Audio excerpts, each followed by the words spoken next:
대한민국 보수의 세계를 ABC. 오세훈 시장님은 미래에 대해서 많은 생각을 하고 계신 것 같아요. 물론 과거에 뭐 여러 교훈도 중요하지만 미래를 지향하시는 오세훈 시장님의 좋은 말씀 박수로 청해 듣겠습니다. 네, 반갑습니다. 지금 PT 리모컨이 아직 준비가 안 된 것 같아요. 그래서 말씀으로 이렇게 할 테니까 호흡이 좀 맞아야 되겠네요. 네, 네, 여러분 반갑습니다. 이 문재인 정권이 과연 미래를 걱정하는, 우리 다음 세대를 걱정하는 정권인가 하는 주제로 오늘 한 15분에서 20분 정도의 PT 자료를 준비를 해봤는데요. 워낙 제게 주어진 시간이 충분치는 않습니다. 그래서 오랜만에 만나뵌 여러분들께 인사드리는 이런 시간은 좀 최대한 줄이고 바로 본론으로 들어가서 말씀드리도록 하겠습니다. 네, 다음.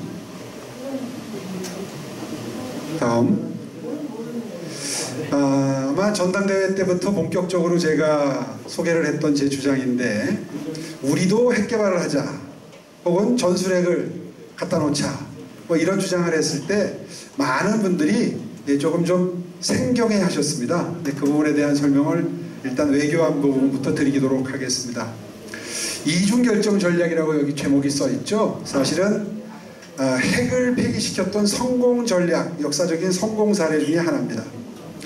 1979년도에 당시는 소련이죠. 러시아가 되기 전에 소련이 동유럽에 SS-20 미사일 650기를 배치를 했습니다. 당연히 지금 우리나라보다도 더 큰 위기의식을 전 유럽이 느꼈는데, 그때 서독 수상 슈미트가 정치적인 결단을 내렸던 게 바로 이 이중결정 전략입니다. 그건 뭐냐 하면, 아무리 우리가 평화를 사랑하고 핵을 반대하지만 소련이 핵을 배치한 이상 우리도 배치하겠다. 4년이라는 기간을 주겠다. 4년 내에 핵을 몽땅 철수시키지 않으면 우리도 같은 분량의 핵무기를 실전 배치하도록 하겠다 라는 결단을 내립니다. 당연히 전 유럽이, 특히 서독이 들끓었습니다. 반대 시위도 굉장했고요. 그런데 결국 뭐 시간이 없으니까 그 과정은 다 생략하고 결국 이러한 결단이 승리했습니다. 그래서 4년 뒤에 소련이 배치했던 650기를 전부 철수시키게 됩니다. 제가 왜 이런 주장을 하느냐, 우리가 이런저런 수단을 지금 다 써보고 있는데, 특히 문재인 정부 들어서 대화로 마치 모든 걸 풀 수 있을 것처럼 접근을 하고 있는데, 이게 이제 거의 쓸모가 없어졌다는 것을 아마 우리 국민 여러분들은 거의 다 인식을 하고 계시는 것 같습니다. 또 국제사회도 역시 마찬가지죠. 그런 의미에서, 그렇다면 우리가 북한 핵을 이고 살 수는 없는데 어떻게 이 북핵 문제를 해결할 것인가를 고민하다가 바로 이 성공 사례로부터 힌트를 얻었습니다.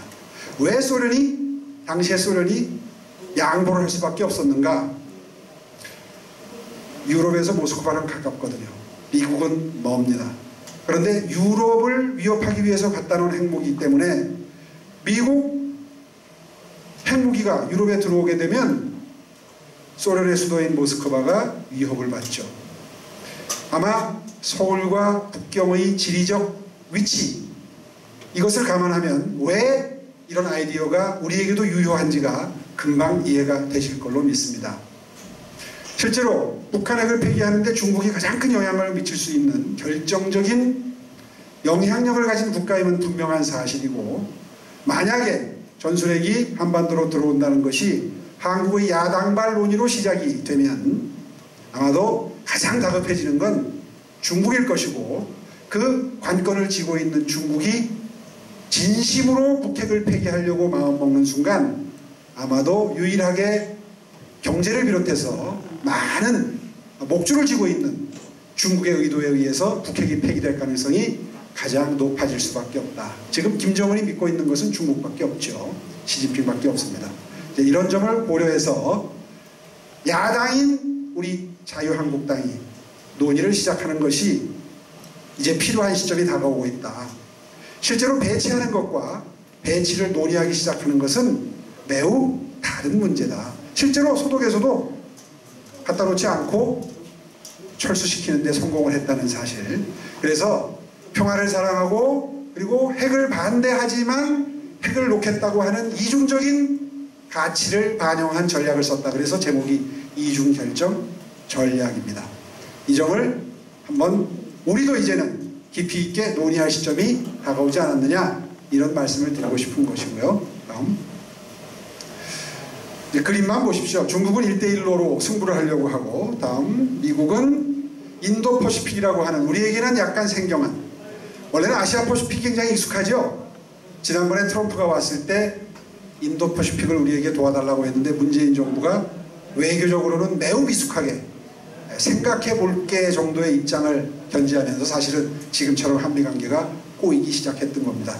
시간이 없어서 그냥 쭉 넘어가겠습니다. 넘겨주시고요. 그 1대1로와 인도 태평양이 부딪히는 곳에 다음 한반도가 존재하고, 바로 여기에서 우리의 안보적인 사활이 걸린 북핵 문제가 이슈가 되고 있다. 다음 한반도 주변의 군사력을 지금 보고 계시고요. 우리는 착각을 하고 있습니다. 북핵 문제만 해결이 되면 우리의 안보 문제가 다 해결될 듯이 생각들을 하는 경향이 있지만, 실제로 백벌양보에서 북핵도 해결되고 평화통일이 된다 하더라도 우리에게 남는 것은 지금 이런 화약고와 같은 군사적 긴장관계가 그대로 남아있게 된다는 사실을 우리는 잊고 있다. 다음. 그래서 얼마 전에, 한 몇 년 전에 중국이 이 5개 전구를 개편을 했는데, 군체계를 개편했는데, 지금 그림이 흐릿하게 보이시겠지만 북부전구, 저 왼쪽 위에 쑥색으로 보이는 북부전구가 베이징을 중심으로 해서 동북삼성과 산동반도가 한국을 향한 군사력 배치라는 것을 알 수 있도록 배치가 되어 있습니다. 중간에 떨어져 있죠. 다른 것 다 이어져 있는데, 바로 그 북부정부의 78군, 80군, 79군의 저 전력을 보면 정말 입이 다물어지지 않을 정도로 엄청난 화력이 한반도를 향해서 집중 배치되어 있다는 사실을 알 수 있고, 통일이 되더라도 우리에게 가장 큰 군사적 위협은 바로 저 중국의 북부정부가 될 수밖에 없다는 사실을 우리는 하루도 잊으면 안 된다. 이러한 우리의 상황을 지금부터 길게 보고 준비를 해야 되는데, 문재인 정부의 접근은 그야말로 미래에 대한 신모 원료가 없는, 고민이 없는, 너무 즉자적인, 당장 눈앞에 있는 위험만 제거하면 된다고 하는 접근법이라는 것을 여러분과 함께 공유하고 싶었습니다. 다음. 보고서는요, 미국 사람이 쓴 보고서입니다. 오늘 짧은 시간에 다 설명드릴 수는 없지만, 미국조차도 북이 북핵을 개발하고 고집스럽게 북핵을 유지하려고 하는 한 대한민국도 핵을 개발할 수밖에 없다 하는 미국 사람의 보고서예요. 다음. 이 보고서뿐만 아니라 키신저조차도 그런 얘기를 합니다. 아니, 북한이 핵 개발했는데 대한민국이 핵 가진다는 이야기를 안 하는 게 그게 논리적으로 맞냐? 전 세계 그런 사례는 없거든요. 그런 얘기를 하고 있는 겁니다. 다음. 이거는요, 박근혜 정부 때부터 준비되어 온, 다음, 북핵 하나 더요. 다음, 킬체이는 저쪽에서 미사일을 쏘기 직전에 감시를 해서 파악을 해서 그 원점을 타격한다는 겁니다. 미리. 북핵에 대한 대비책이죠. KAMD는 날아오기 시작했어요. 발사했어요. 이걸 요격한다는 얘기죠. 마지막에 KMPR은 당했어요. 우리가 이미 미사일이 떨어졌을 때 대량 응징 보복한다는 겁니다. 의미 없는 거죠. 이게 우리의 북핵에 대비한 현재의 상축체계라고 하는 대비책인데, 지금은 이름을 다 바꿨습니다. 이렇게 준비를 하는데 약 몇 년 전 화폐 가치로 57조 이상이 된다는 건데, 아마 이런 내용일수록 준비하다 보면 80조가 될지 100조가 될지 알 수 없는 거죠. 근데 이나마도 성공 확률은 매우 낮습니다. 북의 핵미사일이 하나 있을 때 미리 감지해서 원점 타격해서 성공할 임무 성공률이 0.12% 내외라는 것이 과학적인 분석인데, 지금 이미 북은 수십 개의 핵미사일을 가지고 있다는 게 정설처럼 되어 있고, 그렇다면 거의 성공 확률은 0으로 수렴하게 되는 거죠. 제가 이걸 왜 보여드리느냐 하면, 사실은 공격용 무기가 경제적이냐, 방어용 무기가 경제적이냐. 우리 국방 예산이 엄청난 액수인데 그 액수가 전부 방어용 무기를 개발하는 데 쓰인다면 너무도 비효율적인 사실을 강조하기 위해서 그걸 보여드리고 있습니다. 다음. 자, 이제 사회 경제로 넘어가겠습니다. 다음. 거두절미하고요. 아까 방금 전에도 이제 경제 얘기가 나왔는데 사실은 우리는 지금 민노총 때문에 경제가 매우 어려워지고 있죠. 자고 이래로 해법은 전혀 새로운 해법이 하늘에서 뚝 떨어지는 게 아닙니다. 이미 선진국들은 실험을 해서 다 성공 실패의 시행착오의 역사를 다 가지고 있습니다. 독일의 경우에 90년대 중반에 갑작스러운 통일 이후에 너무 많이 실업수당도 주고 그리고 해고도 어렵게 하고 여러 가지로 사회 사민주의 정책을 편 바람에 나라가 유럽의 병자로 전락을 한 기간이 있었습니다. 지금은 뭐 유럽 경제를 견인하고 세계 경제를 견인하는 서독이 되어 있지만 그때 그것을 해결하기 위해서 나왔던 이 하르츠 개혁을 지금 보고 계시는데요. 한때 유럽의 병자로 추락했던 이 서독이 어떻게 극복할 수 있었느냐. 다음. 바로 여기서 지금 보시는 것처럼 실업급여 축소나 수급기간 단축, 노동시장 유연화. 노동시장 유연화는 다 아시다시피 쉽게 해고할 수 있어야 된다는 거죠. 역설적이게도 쉽게 해고할 수 있어야 고용이 늘어난다. 실업률이 떨어진다 하는 건데 이거를 과감하게 채택을 해서 2000년대 초부터 시행한 결과 다음 이 그래프처럼 엄청나게 실업률이 떨어졌는데 바로 그 한가운데 게르하르트 슈레더 수상의 정치적인 결단이 있었다. 이 양반은 하르츠 개혁 이후에 실각했습니다. 정치적으로는 사망한 상태죠.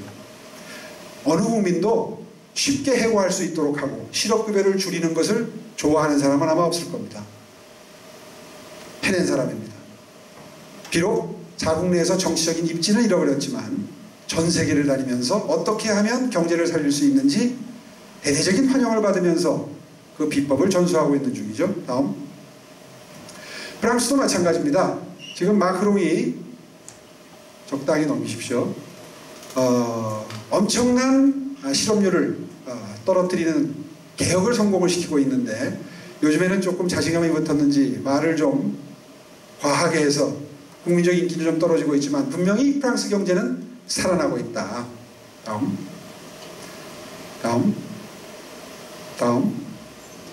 지금 하르츠 개혁과 문재인 정부의 노동정책을 비교하고 계시는데요. 이게 다 제가 들고 나온 이 책 내용에 다 들어있습니다. 미래라는 책. 지금 뭐 15분 내에 다 설명드리긴 힘들겠습니다만은 한 6개월 전에 나왔는데 이제 이런 내용들을 좀 자세하게 적어놨습니다. 다음. 마크롱 개혁과도 정반대고 하르츠 개혁과도 정반대의 길을 가고 있다. 다시 말해서 대한민국 미래의 경제에 아무리 들이우는 이런 행보를 계속하고 있다는 걸 비교해봤고요. 다음. 교육개혁입니다. 전 사실 이 정부 들어서면서 다음. 교육을 통해서 혁신성장의 기틀을 마련할 걸로 좀 기대를 했었습니다. 혁신성장을 한다고 본인들이 주장을 했으니까요. 그런데 다음 계속 넘기세요. 이거 뭐 그림만 보시면 이해할 수 있는 것들입니다. 우리의 교육제도는 사실은 독일계, 일본을 통해서 수입된 측면이 강한데요. 그 시절에 산업화 시절에는 열심히 성실하게 주어진 임무를 달성하는 그런 가치관, 그런 근로의식을 가진 분들이 우리의 인재상이었습니다. 근데 이제는 4차 산업혁명 시대에 문제 해결 능력이 뛰어나고 창의력이 뛰어나고 협업 능력이 뛰어난 사람들이 새로운 인재상이라는 건 이제 상식이 됐습니다. 그렇다면 인재상이 바뀌었다면 교육 시스템과 교육 콘텐츠도 바꿔야 하는데 이미 우리에게 교육 시스템을 전수해줬던 나라들은 이런 식으로 아이비 공교육 개혁이나 스위스의 아이비 인터내셔널 바칼로레아 교육 개혁 교육 방법론을 이미 독일도 일본도 새롭게 도입해서 4차 산업혁명 시대를 준비하고 있는데 이 정부는 전혀 거기에 대한 준비가 없다. 이런 모습을 보면서 역시 교육을 비롯한 4차 산업혁명과 같은 미래 먹거리에 대한 투자가 전혀 없는 정권이다. 왜냐하면 교육개혁은 한번 성안을 해서 준비를 하게 되면 대학 입시 제도가 바뀌어야 완성이 됩니다. 중학교 입학할 때부터 예고를 해야 입시 제도를 바꿀 수 있는데 지금 교육개혁을 시작을 해도 이미 다음 정권이나 그 다음 정권에 꽃을 피우게 돼 있다는 사정을 감안하면 정말 미래에 대한 대비가 전혀 없는 정권이다, 이렇게 볼 수밖에 없고요. 다음. 이제 독일이 지금 교육개혁하고 있는 걸 보고 계시고요. 다음 계속 넘기십시오. 이거 보십시오. 4차 산업혁명 적응력 순위가 우리가 IT 강국이라고 그랬죠. 세계에서 1, 2, 3등 하던 나라입니다. 그런데 그 적응력 순위가 지금 평균 한 25위 정도로 떨어져 있습니다.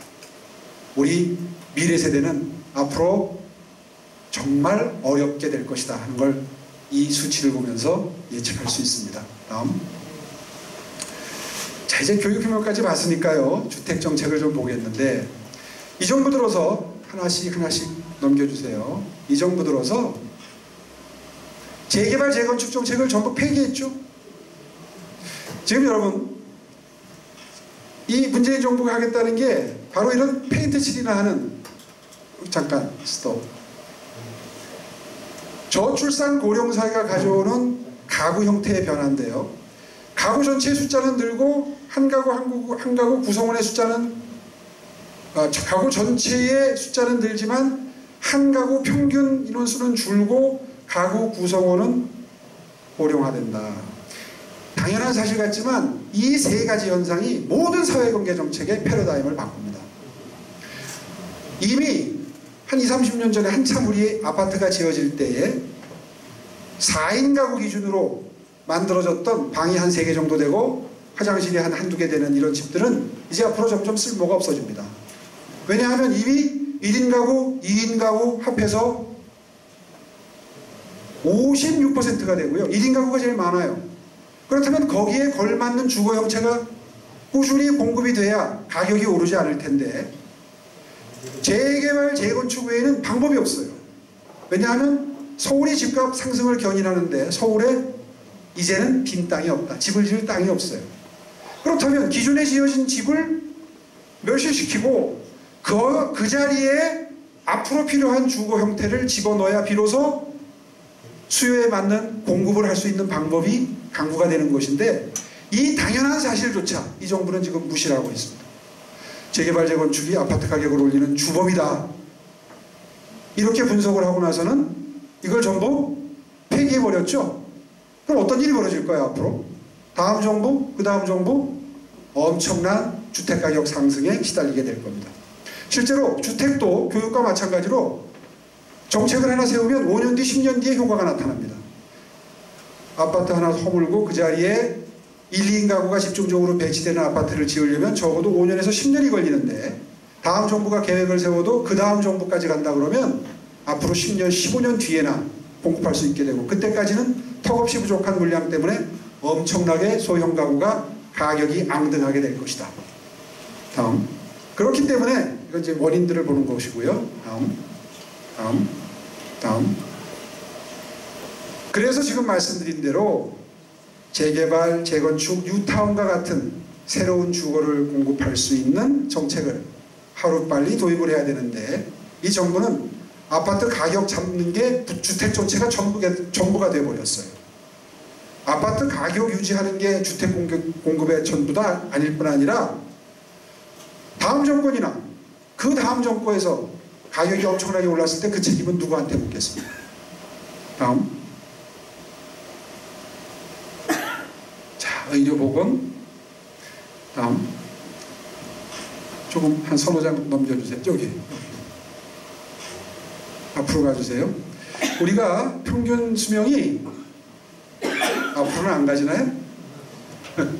우리가 평균 수명이 82세인데 마지막 9년 정도는 의료비가 엄청나게 들어갑니다. 이때 우리가 벌어놓은 돈의 상당 부분을 소비하고 가는 것이 보편적인 현상이죠. 다음. 그래서 미리 준비하지 않으면 다음 세대에게 이 엄청난 부담을 전가할 수밖에 없는 그런 구조에 있는데 다음. 과연 일본처럼 지역 의료 체계를 노인 의료비 급증에 맞는 형태로 지역 포괄 케어 시스템이 우리가 지금 완비가 되고 있느냐. 지역의 의사, 간호사, 간병인이 상주하고 급한 연락이 오면 30분 내에 뛰어가서 해결할 수 있는 이런 시스템이, 일본은 이제 저출산고령 사회를 미리 경험을 했으니까요. 이런 시스템을 이미 완비를 해서 가동 중인데 우리가 과연 이런 준비를 할 수 있느냐. 여기 이제 4차 산업혁명에 IT 환경과 원격 의료를 접목을 하면 어느 정도 해결이 될 수 있는데, 그나마 다음, 이 정부는 야당일 때도 반대를 하더니 원격 의료에 대해서 여당이 돼서도 조금도 바뀐 게 없다. 그렇다면 앞으로 전부 돈 들여서 해결하는 방법밖에 없는데 지금처럼 돈을 써대면서 어떻게 미래를 위한 제대로 된 투자와 준비가 되겠느냐는 걱정을 하지 않을 수 없는 거죠. 그래서 디지털 헬스케어의 중요성을 다시 한번 강조하는 것이고요. 자, 마지막으로 연금 개혁입니다. 아마 이 정부 들어서 이른바 소득 대체율, 원래 벌든 거에 한 절반 정도는 연금으로 받을 수 있겠다, 받을 수 있게 해주겠다, 이게 이제 소득 대체율인데, 그 정도 되는 나라를 만들겠다고 공약을 하고 집권을 했습니다.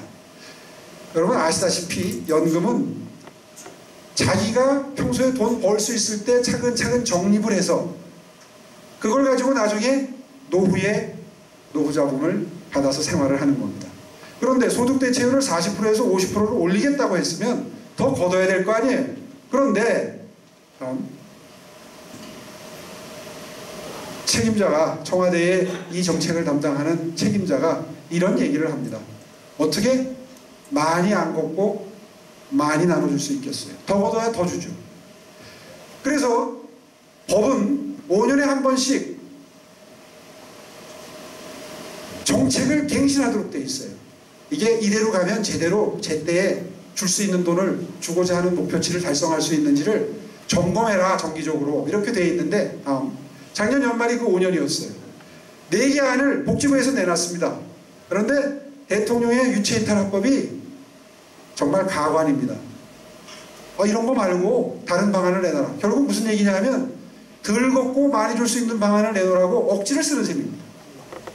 세상에 그게 가능합니까? 5년에 한 번씩 계획을 세우고 수정을 해야 되는 것을, 그 책임을 지금 방기하고 있다. 다음. 그래서 이게 이제 마지막 슬라이드입니다만은, 이 정부는 앞으로 한 20, 30년 뒤에 다가올 예측되는 엄청난 모순된 상황을 미리 준비할 의무와 책임조차도 방기하고 있다. 다시 말해서 당장 내년에 치러질 선거만 의식할 뿐이지 국민들께 우리가 다음 세대에게 이런 부담을 주지 않으려면 이런 준비를 지금부터 해야 됩니다 라고 고통을 호소하는 그런 정책들은 손을 대려 하지 않는, 미래에 대한 준비가 전혀 없는 정부다. 오늘 제가 짧은 시간에 외교안보, 노동, 교육, 의료보건, 주택, 연금까지를 설명을 드렸는데요. 단 한 가지도 미래에 대한 고민이 없는, 준비가 없는, 그래서 모든 부담은 어느 세대에게? 다음 세대에게, 지금 젊은이들에게 고스란히 넘기고 있다. 이 점을 우리의 젊은 세대들이 정확하게 인식하고 있는 것 같습니다. 점점 젊은 층 지지율이 떨어지는 걸로 봐서는 아마 젊은이들도 이제 해안이 생겨가고 있는 과정이 아닌가, 저는 그런 생각이 들고요. 우리 자유한국당이 이러한 문재인 정권의 모순된, 그리고 매우 비겁한, 그리고 무책임한 태도를 끊임없이 지적하면서 미래 비전을 제시할 때 바로 우리에게 국민적 기대가 다시 모이지 않을까 하는 희망을 가지고 오늘 여러분과 이 주제를 가지고 함께 해봤습니다. 오늘 짧은 시간에 급하게 하다 보니까 쭉 설명드리고 싶은 것도 많이 빠졌는데요. 부족한 부분은 미래라고 하는 저희 저서에 모든 통계 자료까지를 포함해서 아주 소상하게 소개가 되어 있습니다. 한번 봐주시면 정말 크게 제 생계에도 도움이 되겠습니다. 오늘 반갑습니다. 그리고 경청해 주셔서 감사합니다.